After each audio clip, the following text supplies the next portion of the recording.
Citizens, anybody wishing to come speak, please come forward. Good evening, Mr. Mayor, council members, and staff. I'm Connie Lacombe, and I've lived in Ward 3 for 27 years. My pronouns are she and her.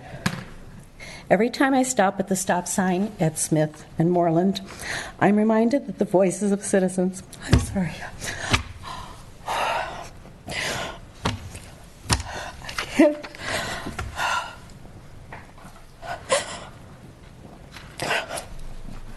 The voices of citizens do count.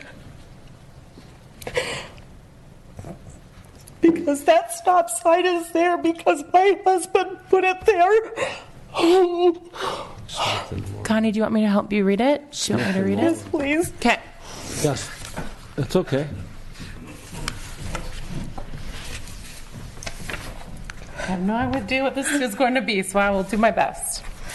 All right. I'm Connie Lacombe. I've lived here in Ward 3 for 27 years. My pronouns are she and her. Every time I stop at the stop sign at Smith and Moreland, I'm reminded that the voices of citizens do count in this town. Because that stop sign is there because my husband pushed for it by talking to Darlene Lewis on the city council repeatedly. After the stop sign was installed, the number of accidents at that corner went from frequent to almost never. While he is not here in person today, I know he is here in spirit because I'm here about an issue of import to both of us, because it too would prevent injuries and death. I came to the City Council at the last meeting of 2019 because I had heard that Minneapolis passed an ordinance banning gay conversion therapy, and I asked that West St. Paul follow suit. Since I have not heard more on this issue, I'm back to give you more information about the dangers of this inhumane practice. If I could, I would like to give you some printed information. Go for it. Sure. The first packet in lavender is an assemblage of statements from the positions of every major mental health organization on this issue. None of them support the practice of gay conversion therapy, and all of them oppose it as being dangerous. The second paper in blue is an open letter from the founders of this therapy who now realize the harm that it does and have banded together to support a ban on conversion therapy, also known as reparative therapy, ex-gay therapy, or sexual orientation change efforts. The next packet is from the Trevor Project, the world's largest suicide prevention and crisis intervention organization for LGBTQ youth. I know this was printed small, but I will send you a full-size PDF file if you would like one. I know you can all read, so I'm not going to read all this information to you at this time. Instead, I want to tell you the story of our transgender child who was afraid to come out to us until she was an adult, even though thought we were always available and openly supportive of our gay friends. She suffered bullying and intolerance all of her life. She attempted suicide, and we brought her to counseling, but she was even afraid to open up to the counselor.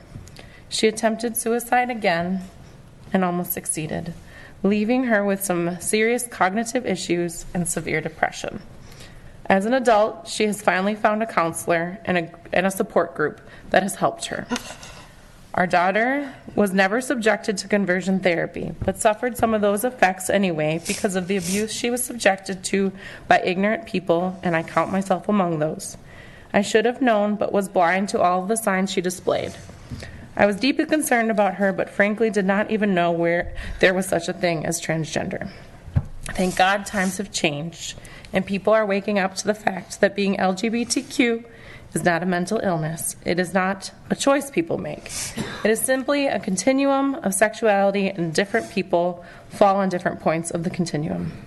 People are slowly starting to accept people like our daughter for who they are, but there are still many youth suffering from bullying, some even from their families.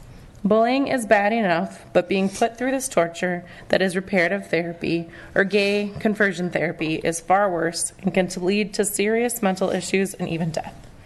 The last piece of paper I have given you is a copy of the Minneapolis ordinance so that you have a guide for developing an ordinance for West St. Paul. I'm pleading with you. Do you want to read this part?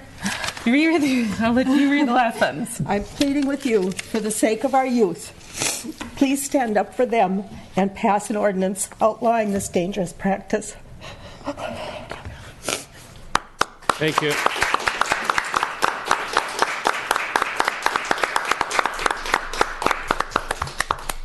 Thank you very much.